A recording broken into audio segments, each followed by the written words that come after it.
நீதிமொழிகள் 5ஆம் அதிகாரம். என் மகனே, என் ஞானத்தை கவனித்து என் புத்திக்கு உன் செவியை சாய். அப்பொழுது நீ விவேகத்தை பேணிக் கொள்வாய். உன் உதடுகள் அறிவை காத்துக்கொள்ளும்.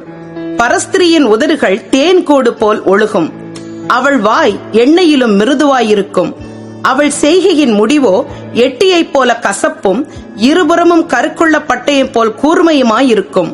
அவள் காலடிகள் மரணத்திற்கு இறங்கும். அவள் நடைகள் பாதாளத்தை பற்றி போகும்.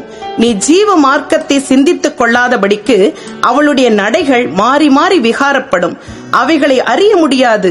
ஆதலால் பிள்ளைகளே, இப்பொழுது எனக்கு செவி கொடுங்கள். என் வாயின் வசனங்களை விட்டு நீங்காதிருங்கள். உன் வழியை அவளுக்கு தூரப்படுத்து.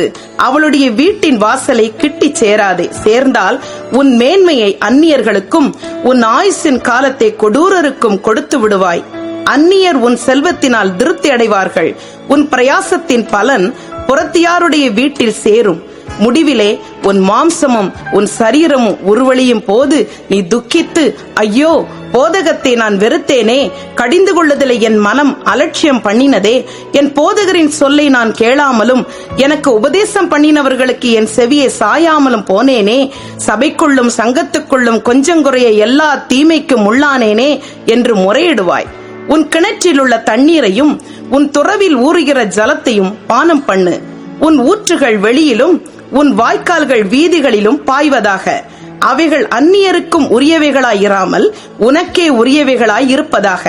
உன் ஊற்றுக்கண் ஆசீர்வதிக்கப்படுவதாக. உன் இள வயதின் மனைவியோட மகிழ்ந்திரு.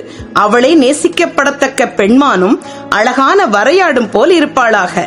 அவளுடைய ஸ்தனங்களை எப்பொழுதும் உன்னை திருப்தி செய்வதாக. அவளுடைய நேசத்தால் நீ எப்பொழுதும் மயங்கி இருப்பாயாக. என் மகனே, நீ பரஸ்திரியின் மேல் மயங்கி திரிந்து அந்நிய ஸ்திரீயின் மார்பை தழுவ வேண்டியதென்ன? மனுஷனுடைய வழிகள் கர்த்தரின் கண்களுக்கு முன்பாக இருக்கிறது. அவனுடைய வழிகள் எல்லாவற்றையும் அவர் சீர்தூக்கி பார்க்கிறார். துன்மார்க்கனை அவனுடைய அக்கிரமங்களை பிடித்துக் கொள்ளும். தன் பாவ கயிறுகளால் கட்டப்படுவான்.